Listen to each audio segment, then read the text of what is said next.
made sense to transition that skill set into my own business, realistically speaking. But I don't know how this journey went along for you in the early part of this program. I came to the one day program and starting my founder journey on a slightly different path to what I ended up on.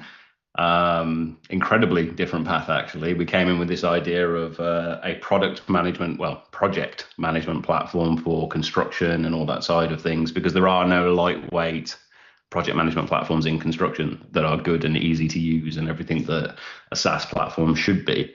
And I realized very quickly that's because of the way construction is. It's not actually possible to deliver something lightweight and easy to use because they've got countless different things they've got to account for, and every business is built in a very haphazard way, completely differently, with all kinds of tech bolted together, and it didn't really work.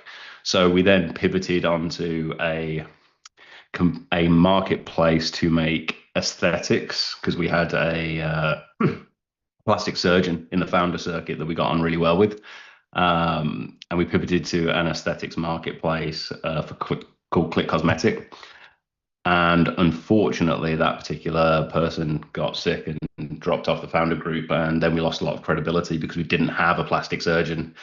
And the aesthetics and the medical community are very isolated like that. They only really trust internally. Recording in progress. That kind of had an impact on our ability to go to market with that one. But leaning back into all of the customer discoveries and the things the conversations we'd had and all those meetings, we found a very similar insight throughout all of them, which was every single one of these smaller businesses, every single one of these startups, they were talking about how much they were struggling with their social media, how much they were struggling with their marketing and that sort of side of that footprint.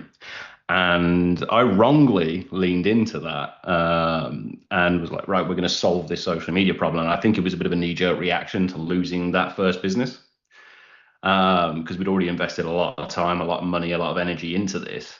So when we lost that, and I found this insight, rather than solving the overall problem, and I'll explain, and you know this yourself from the conversations you've had with me before, but rather than solving the actual problem, we went and solved this social media problem, and I went completely ham on it, and we spent like $40,000 in total going after and building this social hype platform. It's a really good platform, absolutely trashes most of the market on that, but ultimately we never got above $500 a month revenue in that. And then when we pivoted to solve the actual problem that people want social media footprint for and they want marketing footprint for, which was they wanted to generate more business.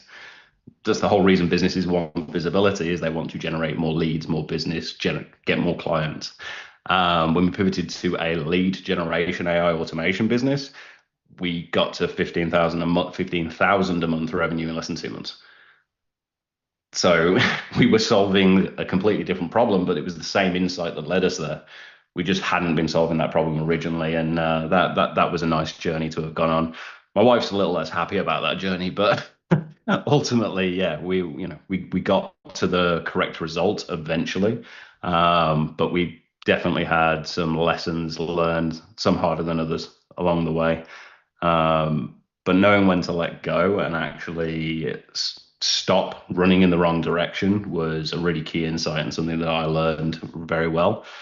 Fortunately for me on that journey, while we were working with external developers, because as I mentioned earlier, I wasn't a tech founder originally, I actually took a lot of control of everything AI, everything integrations, everything automation, everything training language models, and all that side of it. So the fine tuning of LLMs and everything that we utilize in the platform all fell down to me, which was obviously where I developed my skill set in AI and my skill set in automation, which then became the business that we actually founded, which is Elevate AI. So yeah, that was the entire story arc and journey that we went on in the founder program.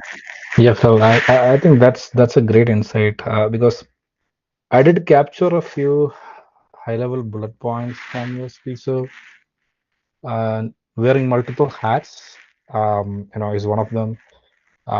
Transitioning to a founder because, like in your existing work, you're told to do something, and so there comes a time when you really hate to do that. And that's where it's not that works for, but you don't get to improvise stuff. There are some solid scripts that you have to follow. And another thing is like we lean on certain people when we initially build our maybe like the first level of businesses, just like the plastic surgeon thing you was telling before. So how like from day one onwards, when you build a business, you need to make sure like you have enough resources so you don't lean on one specific entity as a like a single point of failure, right? And another thing I also noted is like, you mentioned about being a non-tech guy transitioning to a tech guy with all the automation and AI. Um, and I believe like you did mention about your second attempt about providing. Oh God, I forgot. Totally forgot the chain of thought. But yeah, just connecting these dots, right? So we do have a lot of friends, like personally for me and Injury, who are in like working in their day jobs. Whom when I do some offline talks, they're also interested to become founders one day. Um, so let's do a deep digging on like wearing one hat versus multiple hats, the journey of a founder. So can you just expand, like, what are the real challenges we have today? If someone wants to start a business just like today or in 2026, what are the real challenges they have in front, which they need to really start solving? I mean, the real challenge is, you mean from like a personal perspective, or do you mean from like a business perspective? So what are the challenges? I would say What are both. the So challenges personal, first? like, yeah, personal in the sense, uh, I would say like their mindset is bit uh, complicated, I would say, because they're struggling in taking the decision now whether they wanted to continue in this route because it's already paying them a good amount. They get a salary end of the month. On the other side, being a founder is like sometimes you have to take your law, meaning like there could be times when you totally drain out of your budget, and then it will come back eventually if you are succeeding in that range. Um, so in both cases, right? So from the personal struggling point of that mindset and from the business point of view, like, how can we start? How can we take the first baby step and, get there? Yeah, I mean, look, the one day program's great at teaching this, and the reality is leaning into doing these tests, these MVP tests, these smoke tests to understand if there is demand for what we're talking about is incredibly important. But there's also a lot of elements here that people don't consider. Like when we were going on this original journey, there was actually a couple of people that were in a similar boat to me, and we were all talking. We got a couple of friends. I could name drop them. And they're still, most of them, in their day jobs as well. There's definitely that fear element that keeps people out, and people almost inherently look for reasons not to do something. And one person in particular that me and him still talk almost weekly, and we've been talking weekly for years about him potentially doing X, Y, and Z and X, Y, and Z. And he always comes up with an excuse why this isn't the right path, and it could be, oh, I found this competitor who's absolutely killing it. Right. And I try and explain to them that that's a good thing.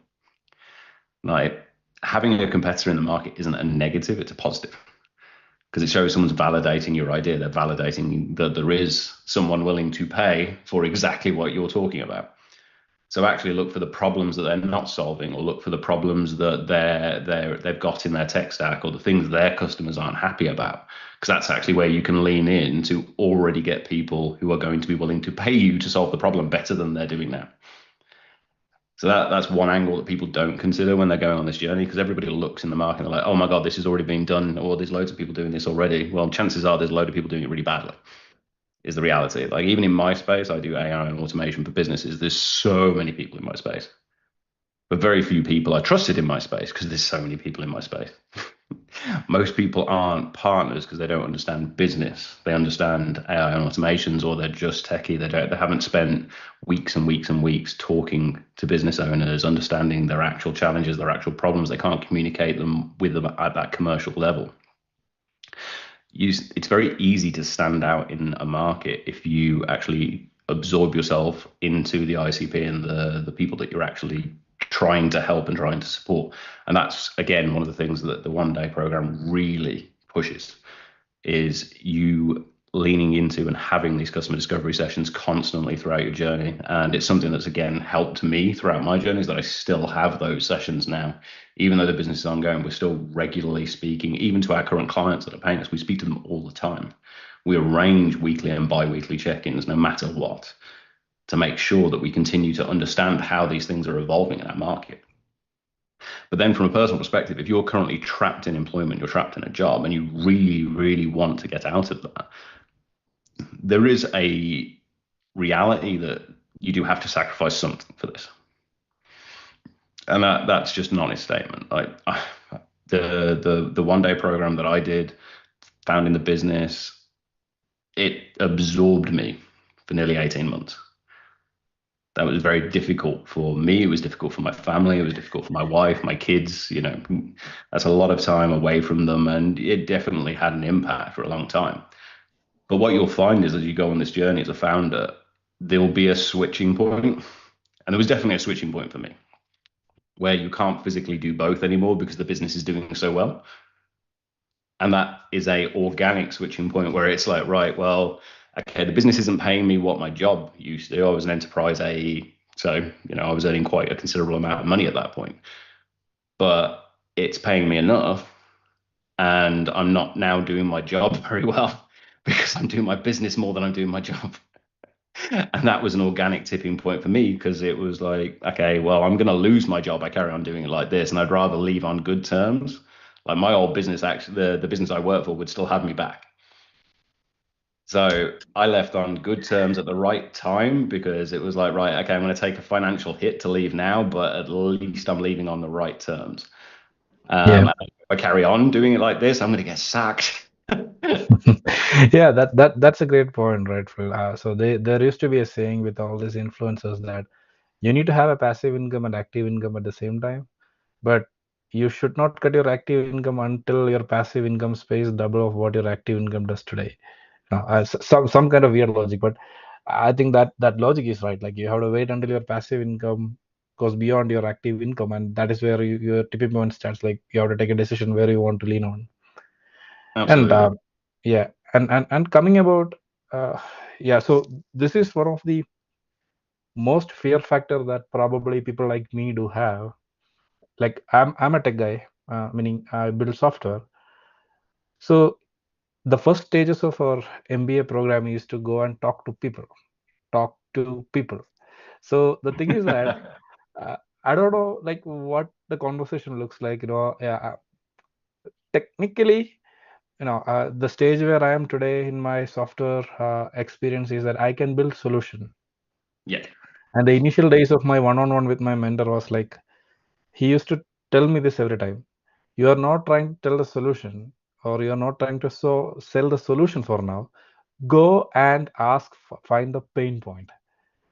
Because I kind of automatically lean towards selling the solution rather than talking about and identifying the pain points, right? So that is kind of an exciting thing, which I thought like, okay, maybe guys who are like me, so how can they like talk to people or talk to the right customer and really identify what is the most pressing pain point they are going through?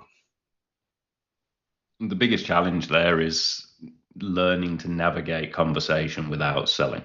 And I get that. Like there's a couple of great sales systems out there that'll really help if you do a little bit of study around them, because most sales systems, especially the early ones, and the reason I'm leaning into this for a very good reason, by the way.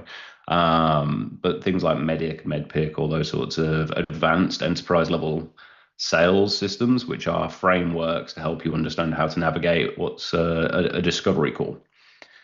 The whole point of doing discovery calls at that level at enterprise is to understand if the person's a fit before moving forward with the sale. So the only thing you're not doing in that call is selling. You very rarely discuss anything to do with the product or the solution. So leveraging those kind of training methodologies, and it's probably a reason why I was actually very good at following the mom test example and not selling. But these are obviously published articles and published books that you can go read. I strongly recommend the audiobook side of things like the mom test and stuff like that, to make sure that you do understand how to conduct an interview with a potential client. But strongly leaning towards the side of and understanding that it's an interview. You're not actually inviting someone as an opportunity to sell to them. You will find that most of these calls, and it's really difficult to resist, most of these calls, there will be a natural tipping point, as we keep talking about. There'll be a natural tipping point where you've asked a load of questions and they've answered a load of questions, and the person on the other side will get interested in what you do, who you are, what you're about. And those kind of things can unfortunately trip up a lot of people because you can't help then sometimes jumping into selling mode because they go, oh, I've talked to you for 30 minutes about my business, my problems, my challenges, my life. Why are we talking about this? That is the thing in the back of the mind of the person in the call. Like, why are we even discussing this? So that there will be a tipping point where they'll turn around and they'll be interested in what you do. There you go. And you talked about competitors, and having competitors is a healthy market, is what you told. So I do have a similar experience. So I kind of use Reddit. Mine is more like a B2C. So I kind of use Reddit to test the water. Like if I put a pain point, just to understand how many are really connecting. Apparently, pretty recently, someone tried to shout a comment in that post saying like, "Hey, we have this tool. It's exactly what you are trying to look for." And now it makes my life easy because I just need to trace that person and see what that person is doing to market that tool. Yeah. In a way, like, good.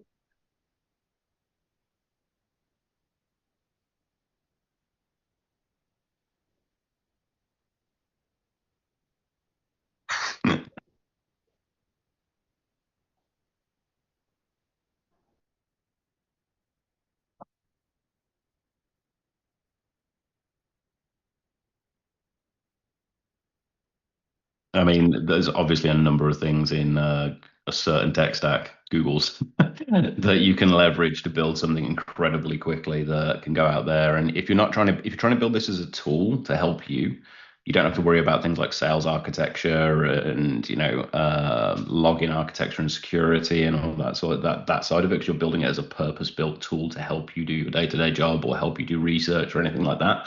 Leveraging tools like Replit, Google AI Studio, those sorts of things to build yourself a research agent that can go out and hit all kinds of APIs and bring that data in and give you actionable reports. That's where I'd lean into, and it's actually what I've done recently. And then giving it away to basically everyone that I can in the 1 day program. I am actually taking that further, by the way. Everyone keeps asking me to take it to the point where we can actually identify the percentage of where those signals came from as well, and have the reports dissectable. So I'm gonna have to take it further so we can see exactly where those signals have come from. What the breakdown is from the different areas and everything like that. It's gonna drive me nuts, but it'll be fun nonetheless. But yeah, I would definitely lean into a lot of the tools that are already pre-built for this side of things. Vibe coding can let you build personal assistants in record time to do things like this, and they're then replicatable, adaptable, and you can take them into a ridiculous level. I mean, I actually built a academic level research agent in an NAN for doing academic research, and then rebuilt the whole thing at probably 90% the same level in 45 minutes. Meanwhile, the NAN took me a week. So, needless to say, there are tools that, and I know you're very familiar with those tools. There are tools out there that can get you incredibly far, incredibly fast at the moment. I hope that helps.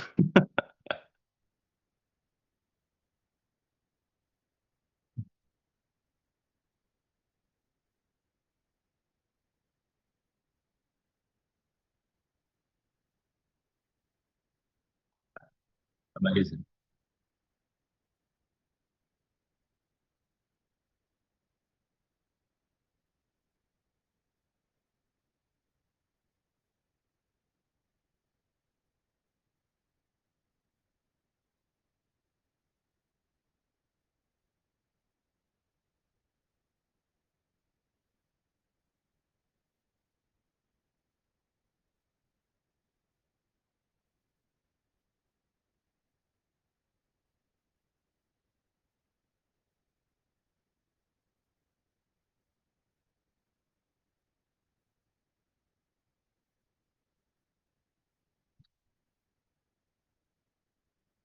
Yeah,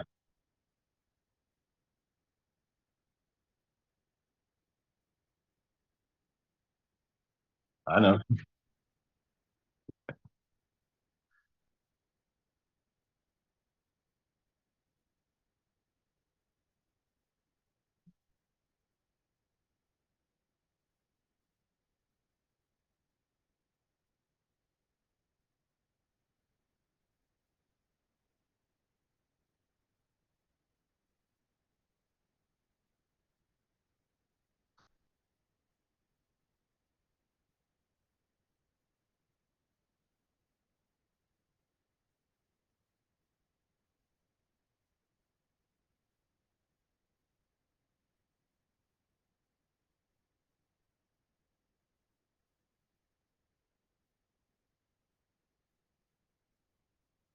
Look, it depends on your audience. Like the challenge with that answering that question is if I answer it in a B2B fashion, then it's obviously going to lean down Sales Navigator, LinkedIn, scraping Apollo systems, and there are systems out there that will scrape thousands of leads off Apollo, which is what we were just talking about with the 50,000 leads, for literal cents.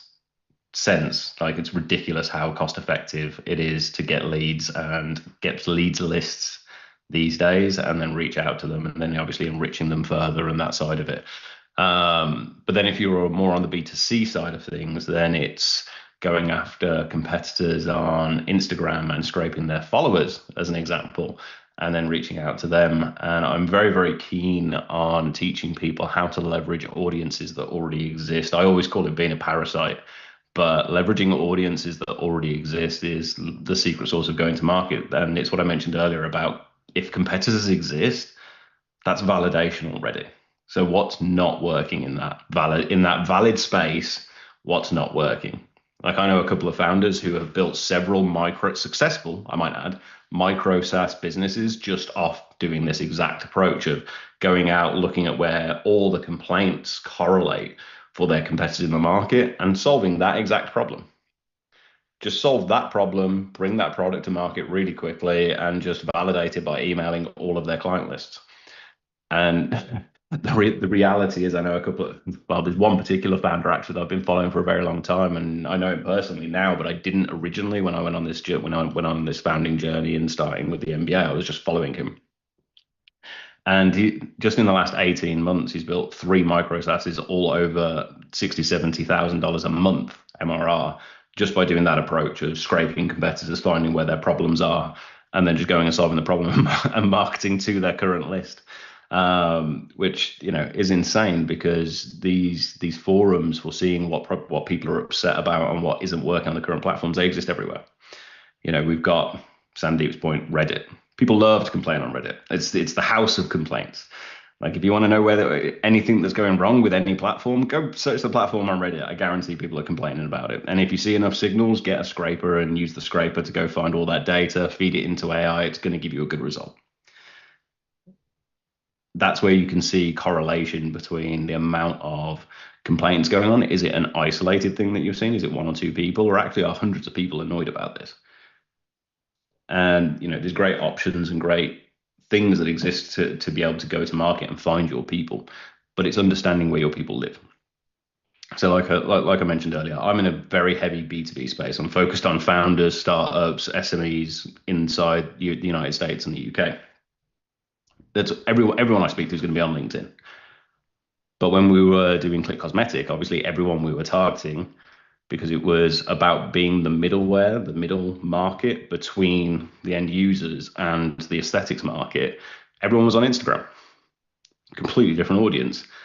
But in order to target those people, it was going out after the businesses that we could find using scrapers to actually locate all the people supplying Botox, the people supplying plastic surgery, everything like that on LinkedIn. And then unbeknownst to them as well, going out and scraping their followers to get their followers on the platform to agree.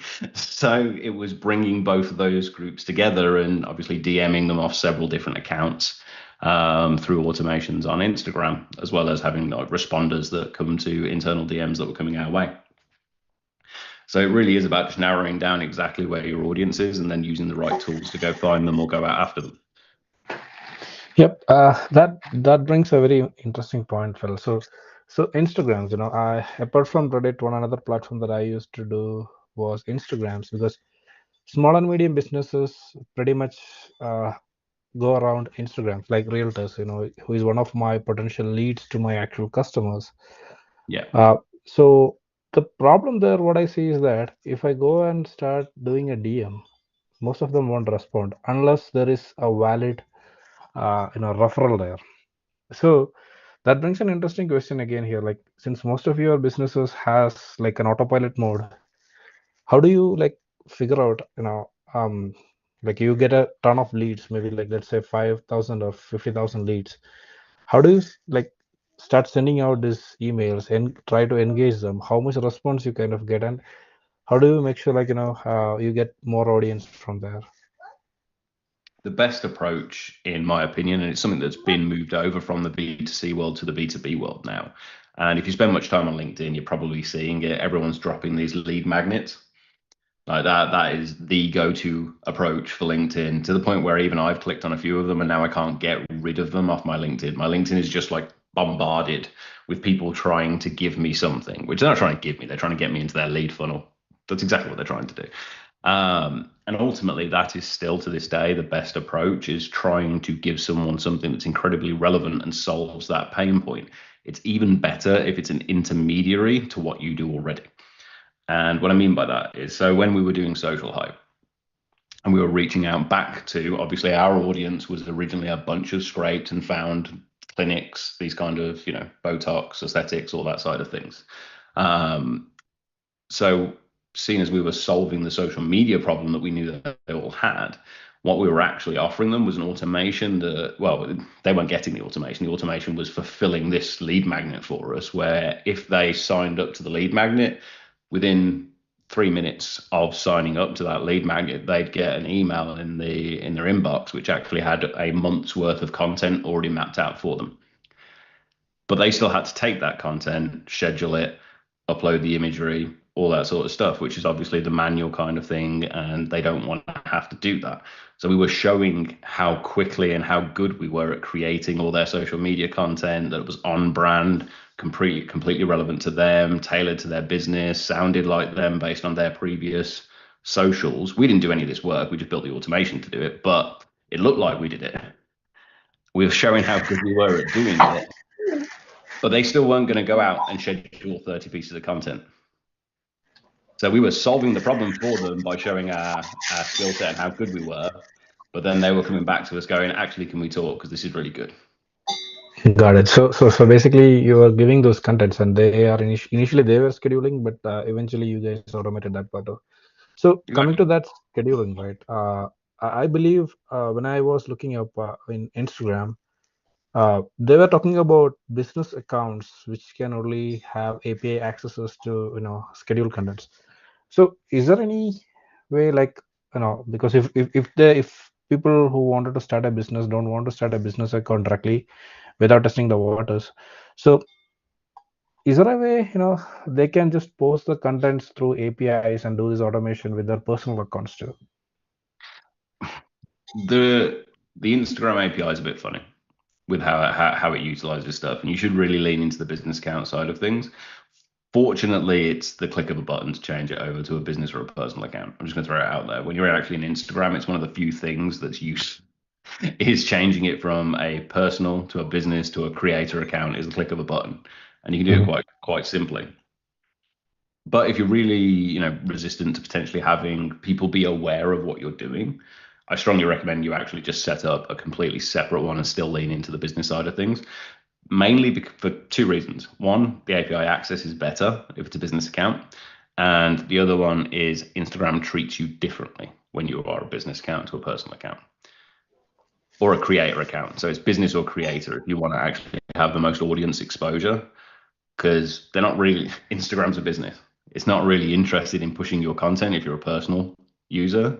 But if you're a creator or you're a business, then obviously they want you to make more money, because then you're going to make them more money. And then that's the whole cycle of it. Instagram's a business itself. It's going to treat you like a business if you're a business.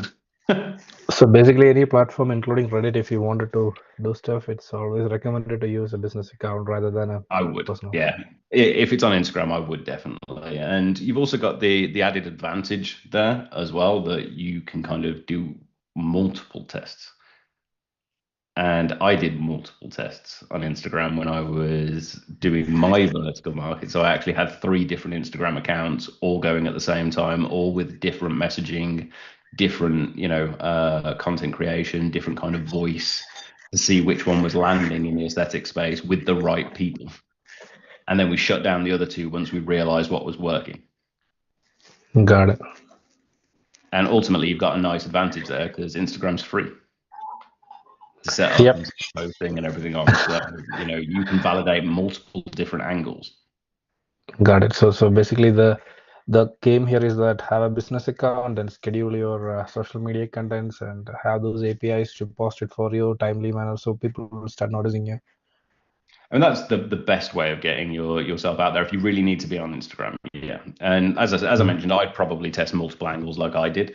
And it works the same on LinkedIn, by the way, because you can have multiple company pages on LinkedIn and test different messages to see which one is working. You can test different versions of your landing page, different versions of your booking links and all that side of things.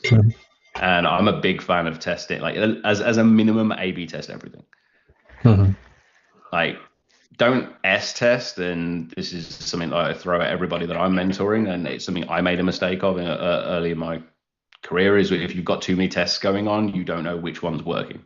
It doesn't matter how much data you're getting from it. There'll be too much variation in there. It's like in emails, whenever we were working with clients on cold email or DM outreach on LinkedIn or, Instagram or anything like that, the reality is if you change too much, you don't know why it's working. If you've got a message that's working, like we've had successful messaging, as in like 0 responses to an email sequence, and then one CTA, one call to action change, be the difference between getting 15 leads in a week and 0. So if you change the whole message, you won't know what's worked. Yeah. Sorry, That's true. I hope that helps. It just makes sense. It does feel so. Yeah, I mean, I've been doing a few Reddit exercises, and I could see people coming to the landing page, but they kind of end their journey there. And I believe, like, some wordings has to be properly fitted in, so they know what the offering there is. That's something that I'm still trying out. But this kind of makes sense, like, why they come there and just leave. There are chances that it could be the wrong audience, or it could be people who are not understanding the correct value proposition right from the tool. I mean, have you got things heat mapped correctly on the landing page and things like that? No, I don't want to turn this. I know it's a group podcast. So I don't want to turn this into a critical deep dive on Sandeep's landing page. But I just want to say, if you've got it heat mapped correctly, you'll probably find that if you actually review a heat map, most people won't even scroll off the main page. And that's the reality. Like pretty much everything has to be above the fold when they land on it, because any opportunity to be put off, people will back out. And this is the way people are with everything. We have such strong mental filters right now. And it's because we're just bombarded, right? 24/7. AI is telling us this, and Google's telling us this, and our phone hits us 20 times a day with whatever automation. We've got this email coming in, and this, and this, and this, and we're just getting bombarded all the time while we've got family and, everything going on and whatever psychosis is going on in our own head. But ultimately, we're constantly running everything through this mental filter of, can I get rid of this? And you have to be solving a real pain and speaking to that pain for someone to stay on a landing page. And then for them to not only stay on the landing page, potentially scroll down further and then actually click through to whatever it is that your call to action is, and then fill out your form or book a call with you or whatever other task. Every single one of these has a filter that you're going to have to pass for them to even indulge signing up, booking, having whatever next step is with you. And when we were doing Social Hype, we got it to the stage where it was getting 3 signups a day, but it took 8 landing page iterations to get there.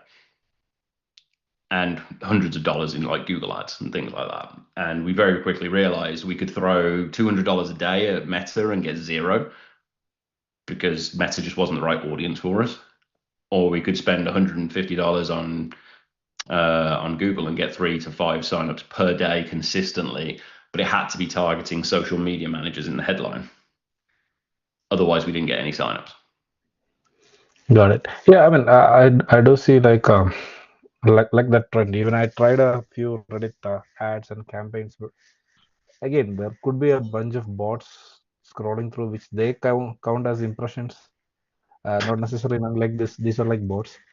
But yes, I literally had to put all those filters in my landing page. Eliminating as much bots as possible using Google bot filter, and also capturing those IP address and what they pretty much do with each page, like how long they're staying and which other pages they're moving and things like that. Yeah, same as it's really important to know if they're even scrolling past the actual landing page, the header above the fold, because realistically, when they land there, if they scroll down, they were interested, and they're not a bot. We're just throwing it out.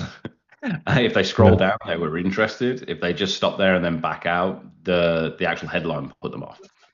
And you can kind of start critiquing everything in this way. So, if you're looking at the traffic and that's hitting your landing page, and it is real traffic because you filtered out the bots, and you can see that 70% of your audience is actually landing, they're staying for a few seconds, they're scrolling down, the headline and everything's working, you're losing them on the second part. Whatever's next is losing them.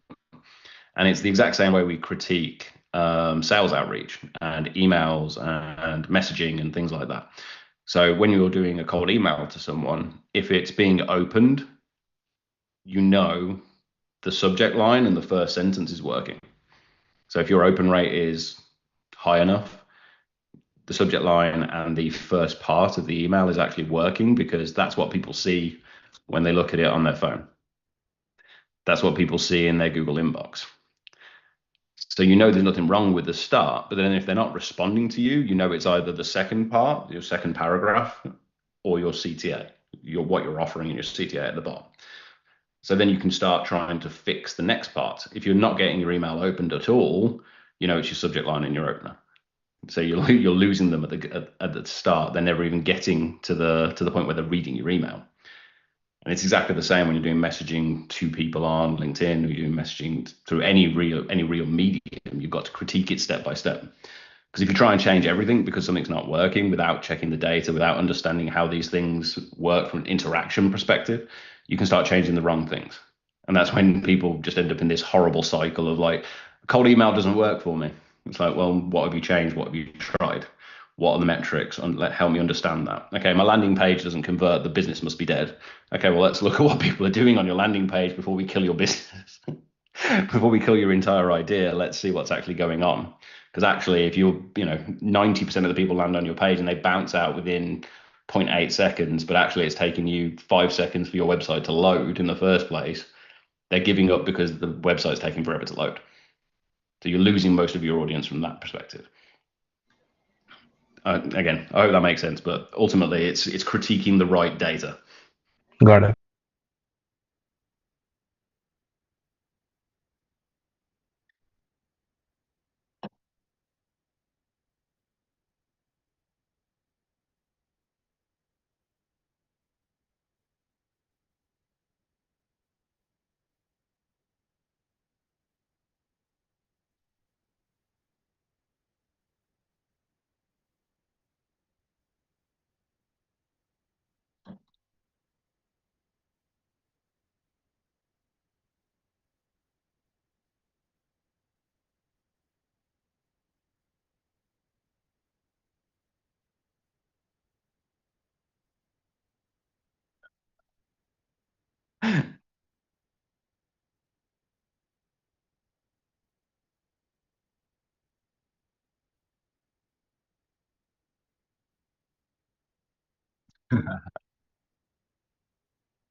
Deals,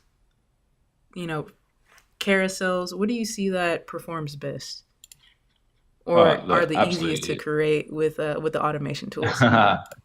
I mean, you can create anything with the automation tools, is the reality. And what I want to lean back into is what we spoke about earlier. You've got to consider your audience and where they are and what they're used to seeing, how they're used to being interacted with, and what they find interesting. So if your audience is largely on Instagram, the highest performing things on Instagram are reel type content or carousel type content. Those are the two highest performing pieces of content for Instagram.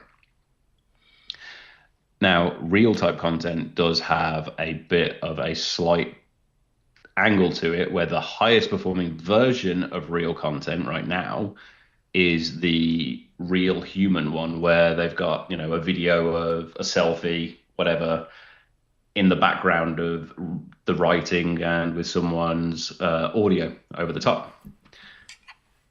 And the reason for that is because it doesn't feel AI generated.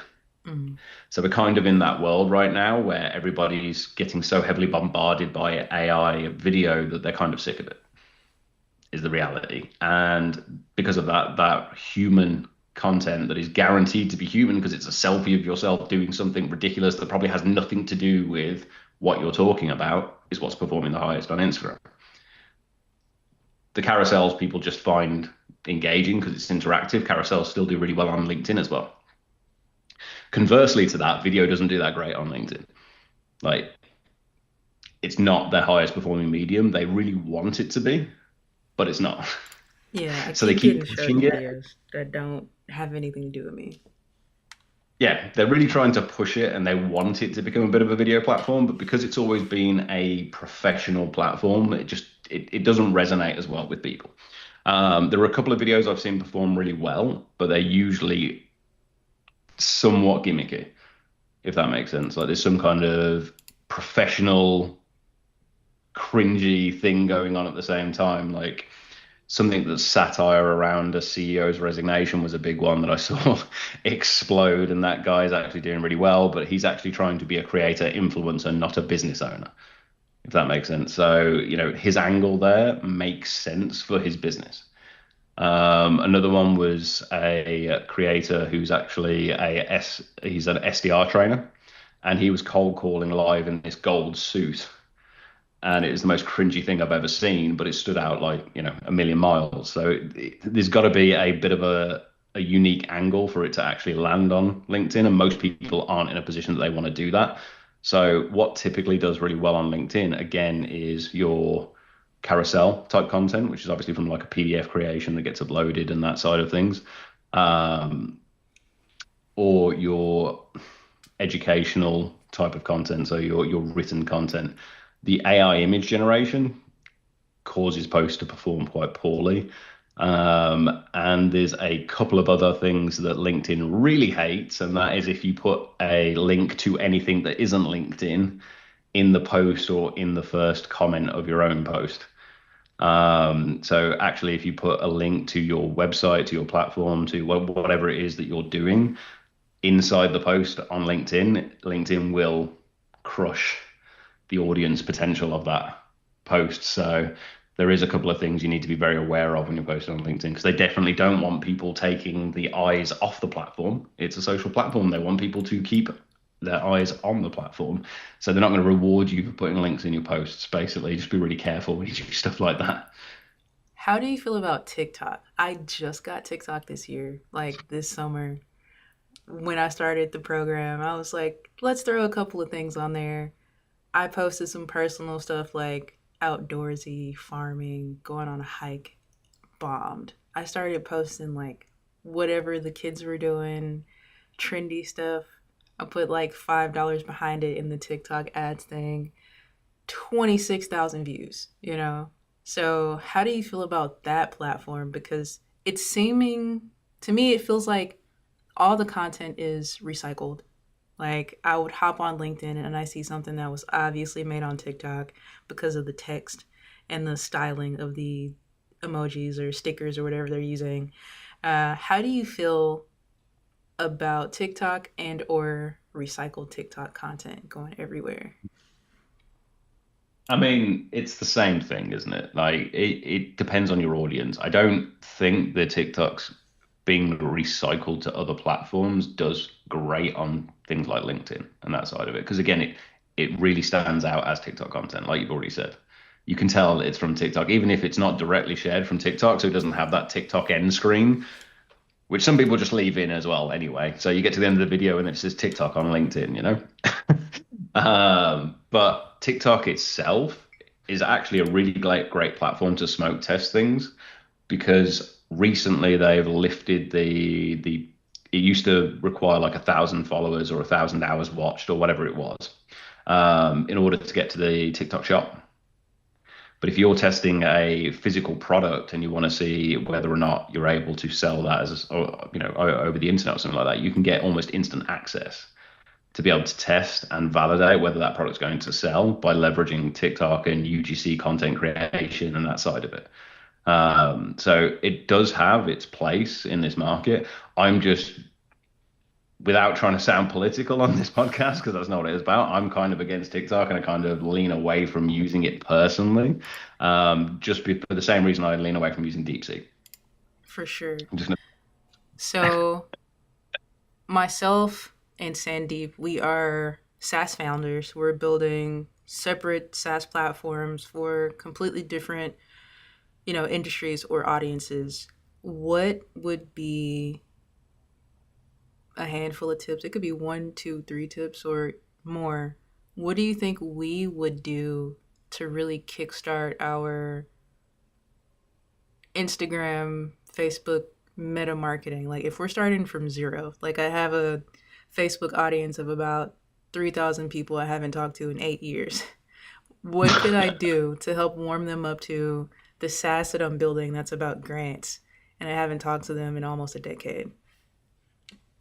I mean, I'm assuming they're the right kind of audience. Is that what we're saying, or are they just 3,000 people? Yeah, no. So I was doing the Gary Vaynerchuk, Russell Brunson, ClickFunnels-y thing, and I was really into cryptocurrency a long time ago.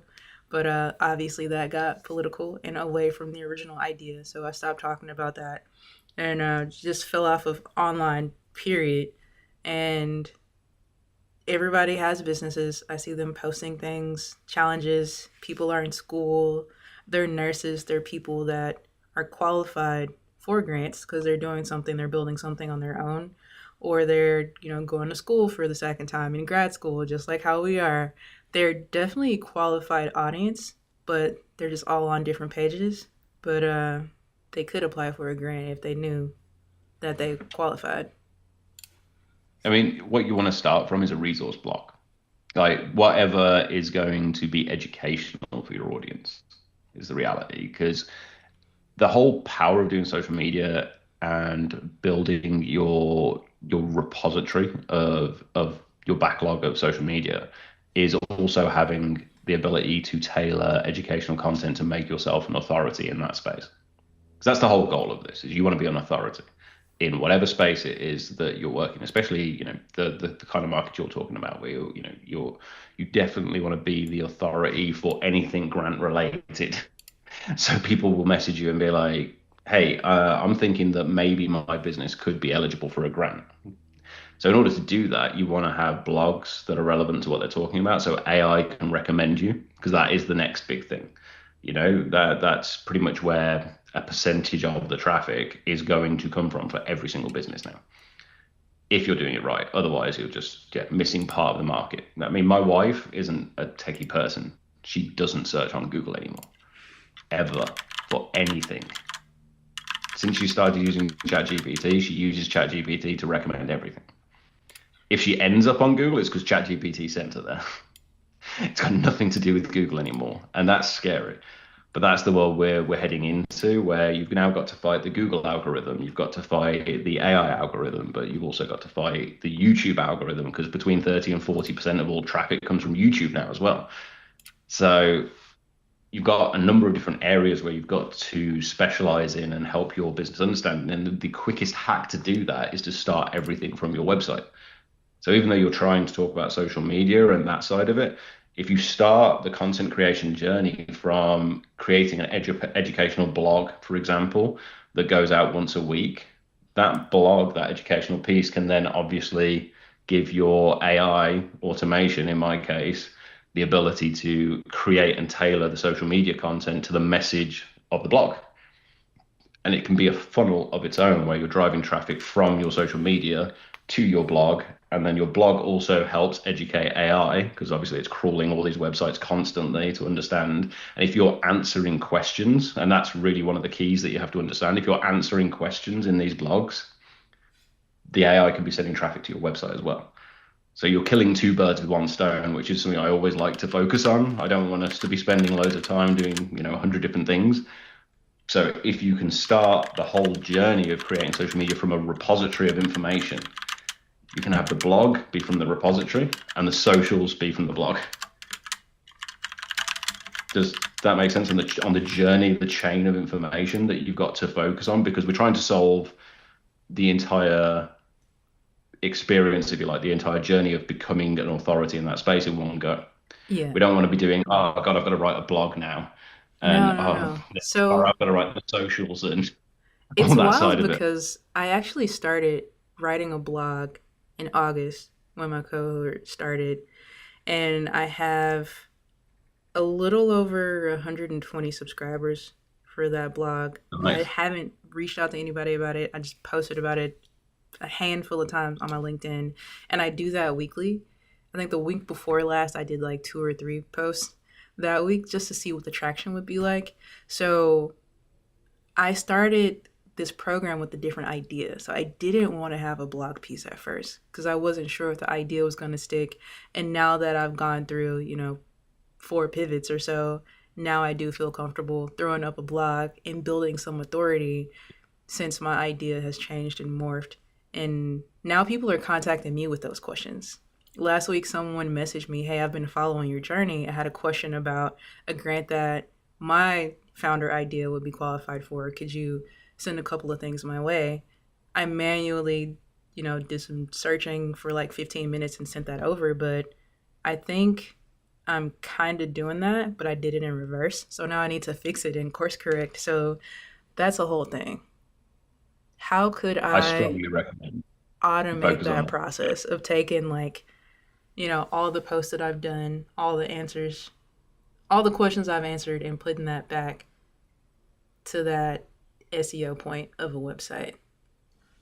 I mean, I'm going to say like N8N and go high level at this point. Like that is the powerhouse. Like I've built that tech stack, and the beauty of it is you can start it from where your journey is at. So you have information, you have blogs already that you can upload and get AI to write and then repost out. You could take that as a repository. So if you actually download it, if you have all those blogs in a location that you can export them, you can then obviously export them and then upload it as a repository in a vector store or whatever for AI to start that process from and have those posts go bi-weekly. You can give it a memory so it understands all the posts that it's had before. So it never reposts the same content. It understands exactly what it's done before, so it doesn't do it again. All your content maintains that freshness, and it also cycles then through all your different blogs. And then when you put new ones up, you just upload it to the repository as well. And that's where I would recommend, because you've already got blogs, you've already got content, you've already got an idea of the authority you're trying to shape. And I strongly recommend everybody do this. I know it feels counterintuitive. Like if you validated this in any shape or form, your idea, you should start building authority in that space. Some of the best leads in the conversations I had when we were just an AI agency before we went down this education tech route for founders were actually the leads that came in through my YouTube videos. Because I did the YouTube side of things, so I could actually show the skill set of what we had inside the business and how quickly I could build AI and automations that actually solve real business problems. And the people who came to me through those videos were pre-sold on my authority. And that's wildly different to when you reach out to someone. When you reach out to someone cold on LinkedIn, they always join the call with a bit of skepticism because they don't know you. Whereas if they've been following your journey, like yours, for a considerable amount of time, they'll come to that call if they do decide to be they're ready to attempt to work with you. They'll come to that call pre-sold on whatever it is that you're doing as a business, because they've already developed this idea that you're an authority. Otherwise, they wouldn't have reached out to you in the first place. Going back to that mental spam filter that everybody has, that they just don't want to engage with people. If they're reaching out to you after watching 5 of your videos, they're reaching out to you after, seeing 10 of your blog posts for 10 weeks and maybe signing up to your newsletter and maybe getting reached out to by that method, and then seeing your stuff on socials and everything like that, they totally believe you're an authority at whatever it is you do. Otherwise, they would never reach out to you in the first place. So I strongly believe that is the best channel for high quality lead traffic. Awesome. So AI is already helping build channels and avenues and all these automations right now. What do you think the future of AI in the next 12 months, 3 to 5 years, what kind of capability do you feel like an AI powered business would be bringing you in that span of time? Because from what I've heard, like attending your sessions and you talking about some of the things you're working on, I'm not sure if it's okay to name drop. I can edit it out later, like with Elevate AI or MoxyWolf, Deep Feedback. It sounds like you're like a 2-person show. Like you have your co-founder, you're doing a lot of the tech sales. So you're obviously leveraging AI a lot right now. How are you automating your processes now? Like, so you still have time to have a family? And what do you hope to see out of AI in the future? And also, let's talk about some of AI 2027, because that's wild bananas. Like a little bit of structure, then like, let's go out crazy. I mean, look, we've got a crazy future is the reality. But I mean, look, where we are right now is AI does between 60 and 75% of all the hard lifting in the business. Like anything that can be automated, anything that can be structured, anything that can be handled by AI is. And the only time things aren't being done by AI is if I still think there should be a human touch right now. But the requirement for those human touches are getting less and less. And that's much like everything. It's because of exposure. People are getting more exposed to AI. They're getting more used to dealing with AI and working with it. But the reality is we've built that entire tech stack around N8N, that entire tech stack around Go High Level as a platform. I absolutely love that platform. It's incredibly useful because I can just integrate anything I want to do with it. And anything it's not good at, I can integrate. So that's all I want to do. I want to build a system that works for us. And I am in a position where my goal is to get to the point where I can deploy tech stacks for founders, so absolutely everybody can run their business without being at their computer. That's my ultimate goal. Where we see AI going is scary. But by 2027, I don't know if the report's actually going to be accurate. I don't know. Like, the reality is, I don't think we'll see a huge jump anytime soon again, just because we've got the cooling problem. And, we're destroying distilled water by the metric ton trying to keep all these data centers cool. We're trying to set up these data centers everywhere we can to try and overcome the fact that we are getting throttled right now. Like there is no room to keep putting all this stuff, and we just physically don't have enough distilled water to keep it going either. So there is definitely a throttle and something holding us back from that perspective. And if we overcome the cooling problem, then we could see a huge quantum leap in what AI is doing, how it's doing it, and how quickly it can do it. But if the report is to be believed, and the AI 2027, which you mentioned, is to be believed, and we actually hit that could be interesting.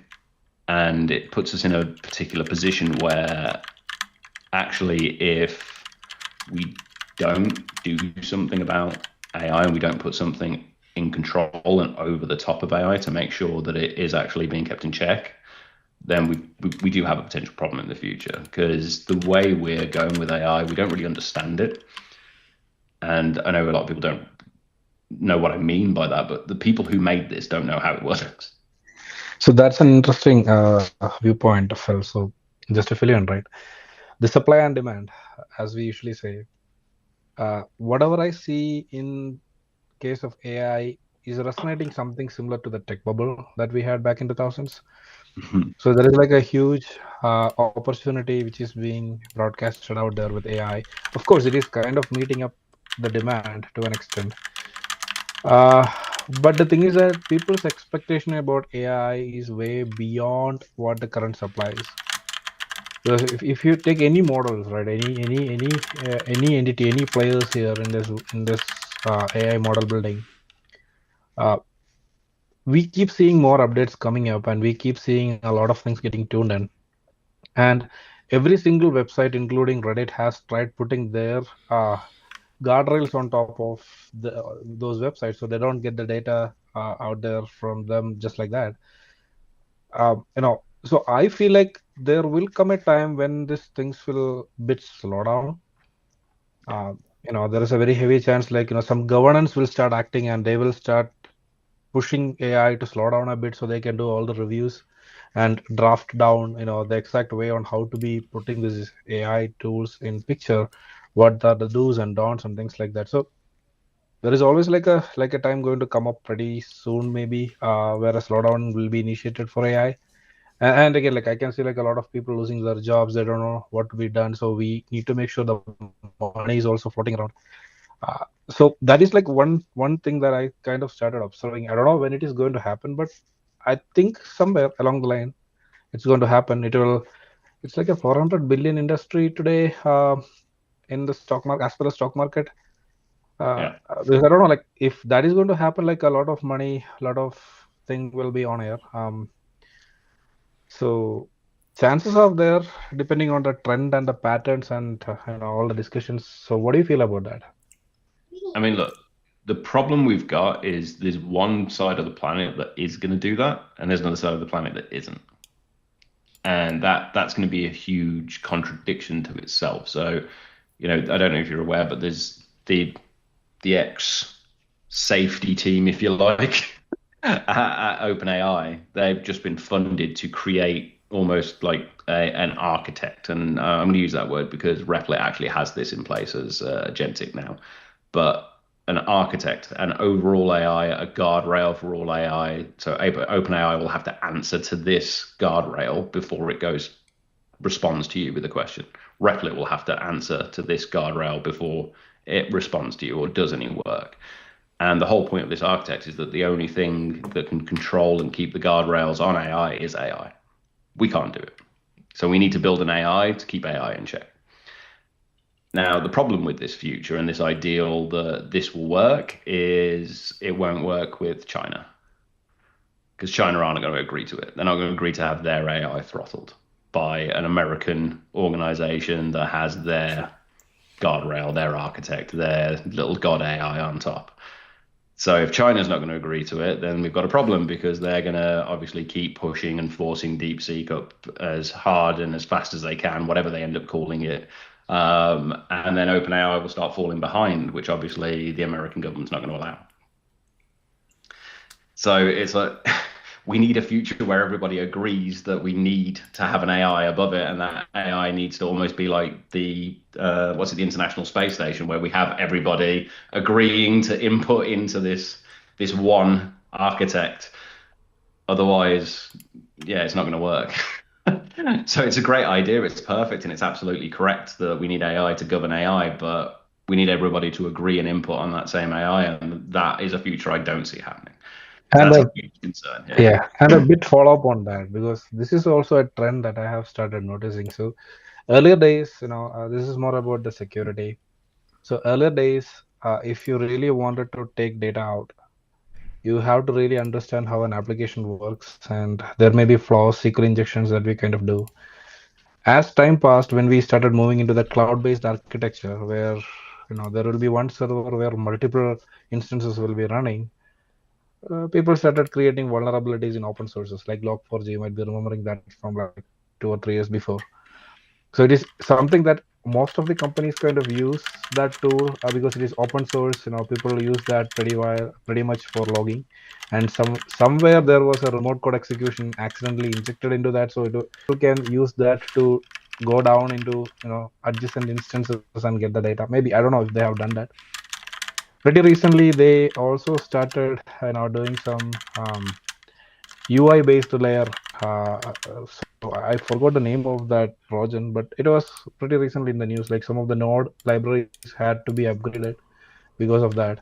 But as we kind of get into this AI phase, as like good actors are using it heavily, the bad actors might also start using that to snatch the information. So a wrong input, a wrong instruction into the model is more than enough for the AI to think, hey, I think this is the information. Just send it to this many guys. Like it might break all the guardrails if we use AI to monitor AI. So is that something possible?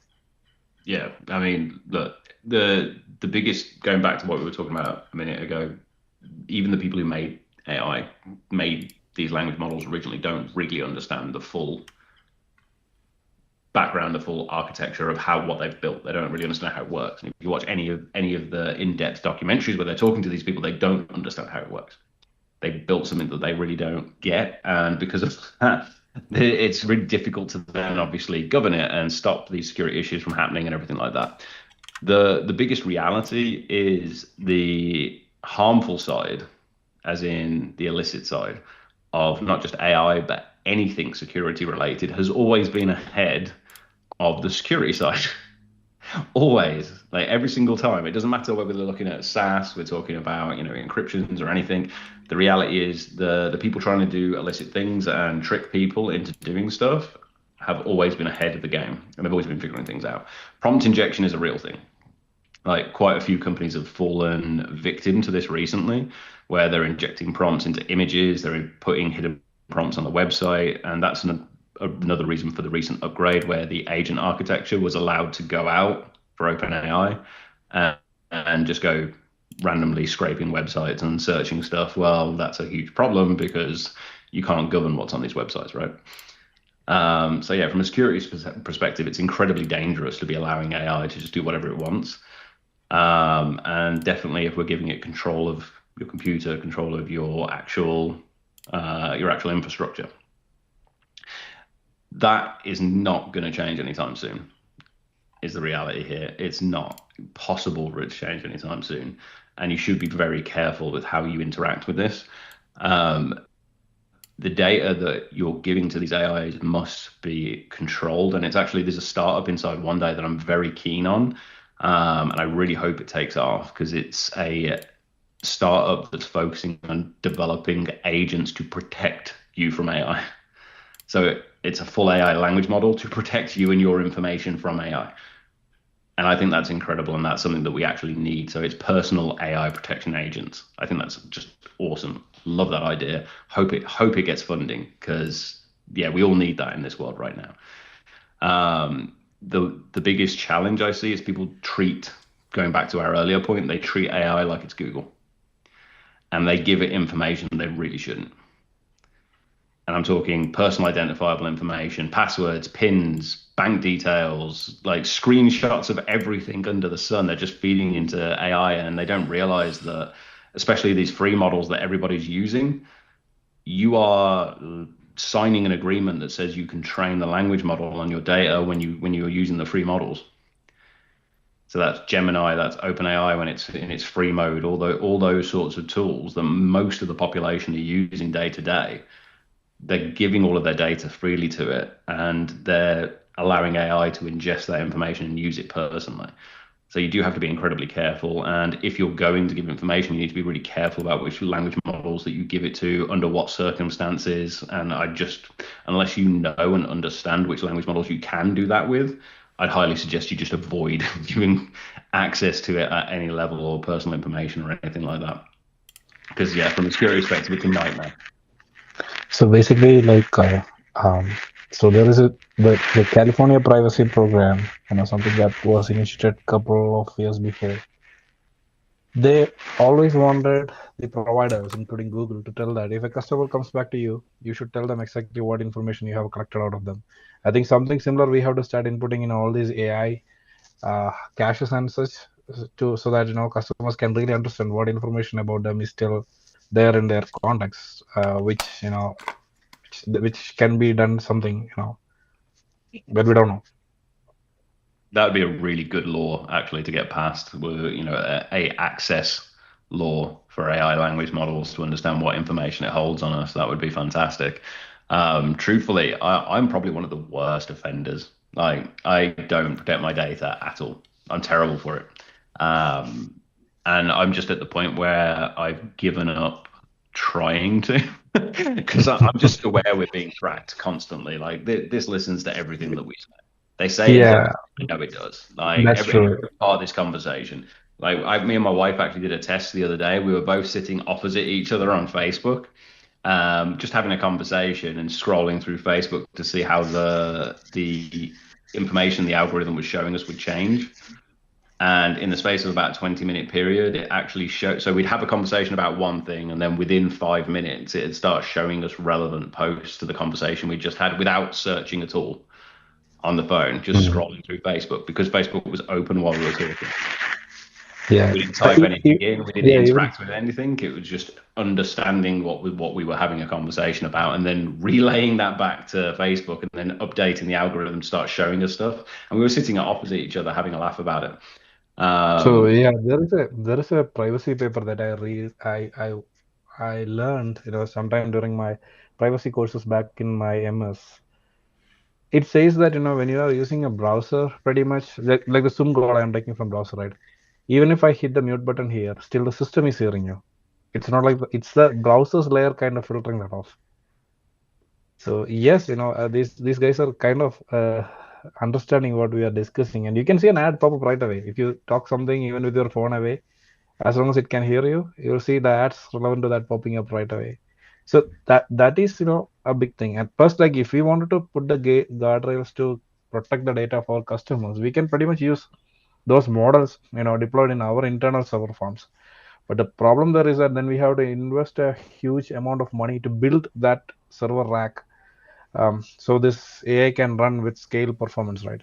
Then it's not going to be like cheap anymore. Like we cannot offer something for like $8 to a customer, where it will take us like $8,000 to just run that AI model for them. And this is the challenge ultimately. And I don't think we're heading towards a world of everyone being able to protect their data in truth. Like we have, and I don't know if you're aware of this, but if you look at the actual statistics and you delve into the reality of it, we have parts of this world really heavily built up areas that have 3,000 penny cams at last count flying around. A penny cam is a camera about, the size of a penny, hence the name, that is, able to be deployed all over a city. And these all have facial recognition as an example. So, when you're walking around these capital cities, you're walking around these main towns in certain countries, you are being watched constantly. You are being listened to constantly on your phone. If you write certain words in messages, they will take longer to be received on the other side because they will get routed and checked. So we do live in a bit of a world where data privacy is a bit of a red herring to a degree. Like, don't get me wrong, people get really offended when they hear that sort of stuff, but the reality is that no one's sitting there watching that data. They're doing it in their mind, at least, usually for the protection of people.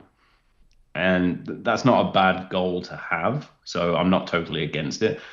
But because we're going to be living in a world where it's so difficult to protect your data at any point in the future, I think what we should be moving towards is a world where you have control over it to a degree and the ability to monetize it and agree to what you can be shown for whatever a cost and things like that. And there's actually, again, another founder that I've encouraged to go down this route of having a control architecture where in order for someone to market to you, they have to pay you a percentage of the commission that the company gets. So rather than, everyone being able to sell to you, someone's willing to sell to you, they have to pay you. And you can get a percentage of the commission through the platform. And I think that's a good future that we can get to, where we have some level of control, where you're saying, and we're already heading that way right now, when you're agreeing to allow platforms to personalize content that they show you, well, why not have it so that you can be rewarded for agreeing to that? That's all it is. It's going to encourage people to want to do it a lot more. is the reality. Don't get me wrong, I'm quite anti this. Like I don't even have those cards that you can go to the supermarket with and they'll give you a discount. I refuse to sign up to these schemes just so they can like send me marketing in the hope they can sell me whatever products that they want to sell me when I go to the supermarket. So I don't sign up to these things and I don't subscribe to them myself, but the reality is we are heading that way. Yeah, so one of the features that I brought in my project, like the one that I'm building here in one day, is like I have included a credit pointing system. So for any loyal customers, they can do things around like referral. They can add their suggestions, update the knowledge base, and they will get credit points for which they will be given a portion of the profit because they are like actively contributing, right? So it feels like they are the ones who should be paid for sure for whatever the service that they're giving, and if they continue with their service, every single year they should be given some reward points, and that should translate to some sort of a profit share that should go back to them. You see, I love that. That's really cool, and I like that idea because that's the world we should be heading towards. Because we are getting to a more connected world with data being more freely accessible for absolutely everyone, which includes our data, unfortunately. And it's going to be really hard to do, especially with the infrastructure of the future. And to the point we were discussing about where AI is going, is ultimately everything's going to be absorbed by AI eventually if it carries on going the way it's going. And we do get over the calling issue and everything like that. Like you said, there's going to be a slowdown until we overcome the calling issue. And the reason for that is, and that's why we're seeing what we're seeing now. ChatGPT 5, 5.1, 5.2. These incremental updates that really amount to trying to look like they're doing something half the time. Like I actually think 5.2 is worse than 5.1. In the same way, I think Opus 4.5 is worse than 4.1 right now. For Claude, like I still find 4.1 to be a more successful coder than 4.5. So a lot of these changes, I don't think they're all architectural improvements or language model improvements. A lot of them are potentially operational improvements that save them money rather than actually improving the language model. And, that's true. And I'm noticing a lot of changes in the memory of the language models that I'm working with. So, 5.1's thinking model seem to have a better contextual understanding of the entire conversation than 5.2 does right now. So whenever they deploy these new ones, it seems to scrap the memory of everything that's gone before, which is really irritating. That's true. I think like every new thing, even there were like autopilot modes for Tesla. They released a 14.2, which was crappier than 14.1. I don't know why, but it seems like crappier. Maybe some base models could have changed, or some learnings could have changed behind the scene. And one other thing is like when we build these apps, right? Being SaaS founders, I think one important point that we have to add in our terms and agreement is that there is an option for you to leverage AI to get things done faster, but this app as a whole, we don't have a control on what data goes out. So if you seek AI and you're uploading some documents to dissect that for you, the whole document is going to AI, and maybe like part of the data they will retain for their improvement. Yeah, definitely that in your terms and conditions. We cannot control that. Yeah, especially if you're using the actual OpenAI language models and you're not using something like Llama locally hosted yourself and you're controlling the in and out, but obviously then your infrastructure cost goes through the roof. So yeah, no, you definitely need to be putting that into your terms and conditions. Not that anyone will read them. Yeah, I mean, you, but no one's reading that. Yeah, technically, like I kind of give them an option to manually enter the data.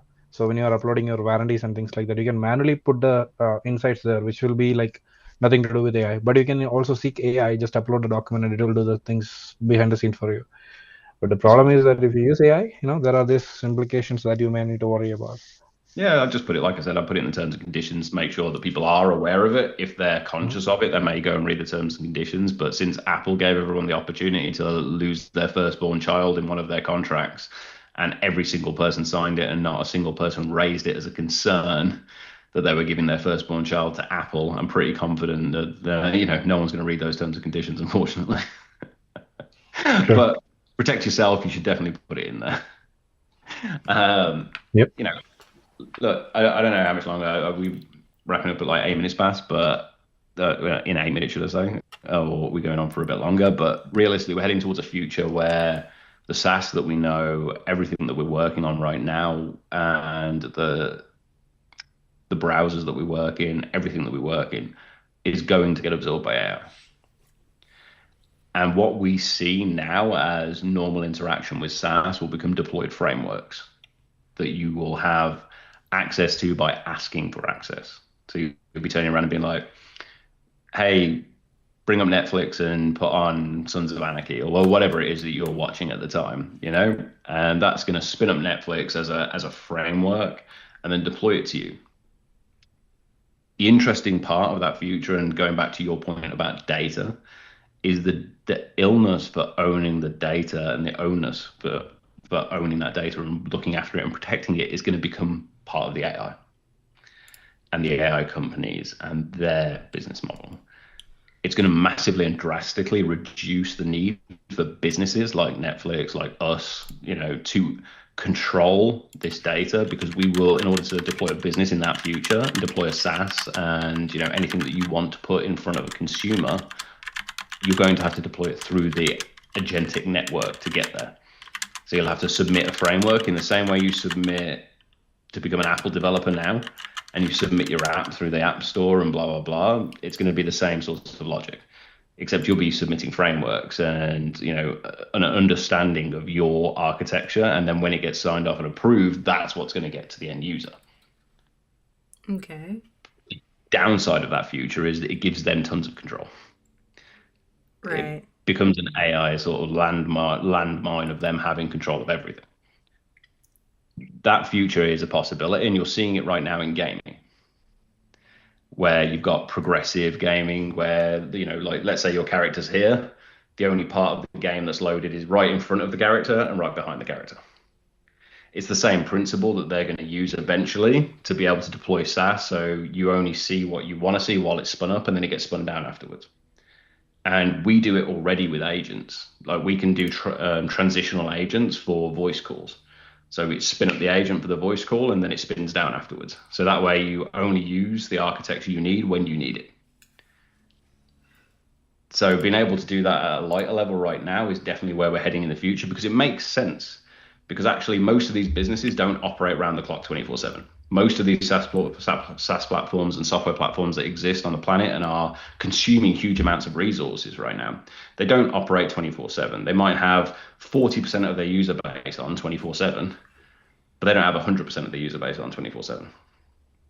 So actually, if you then reduce the architecture by having it spun up as a framework, the resources that business uses drastically reduce, which then obviously increase the resources we've got for language models, which is what we're all going to care about. Apart from me, I'm going to go live in a bunker somewhere in the hills, I think. But gotta escape from it all. A while ago, you mentioned, or almost leaded to, one of my favorite questions to ask. With AI potentially taking over in the next few years, you mentioned Netflix, and we know that these sort of things oftentimes play out in media, like you said, it's happening in gaming, but they oftentimes show us on television and in films. What are some of your favorite, AI or technology enabled, taking over the future movies and shows? Just for giggles, because I'm off for the next week, because of Christmas break. I'm going to be obviously doing some founder stuff, but in the background, I would love to watch some sci-fi. What kind of sci-fi things do you have time to watch nowadays? I'm going to say my favorite ones are things like The Expanse and stuff. And I know me and you have talked about this before. I love The Expanse. It's one of my favorite series of all time. I wish they'd finished that series and actually given it its due. Mm-hmm. Heartbreaking that they didn't finish it. But one of the things I find interesting, and it's technology and the governments and everyone around us, they actually have always taken a lot of their lead and the way that they've developed technology from sci-fi. Sci-fi has always been ahead, because the people who write sci-fi, a lot of them are the dreamers. They're the people that imagine the future. And the reality is it's guided a lot of our development. But one thing I love about these particular series, like, The Expanse and stuff like that, is in nearly all of them, AI either doesn't exist, is completely outlawed, or it's heavily, heavily, heavily controlled. And I think that's very telling that all these people that imagine our future, spend all their time dreaming of what the future could be, have all decided on the same thing, that for humanity to preserve, for humanity to persist and, exist in the future, we do have to be very controlled with how we handle this. And it doesn't matter if we look at something like The Expanse, or we look at a series of games like Mass Effect or anything like that. There's always, always, always this same rhetoric that if we give AI just total freedom and control, we lose. Haven't been very nice to the people that we've been dominant to. So there's probably a lot of our own psychosis leading into that. But the reality is it doesn't end well for us in any of those environments.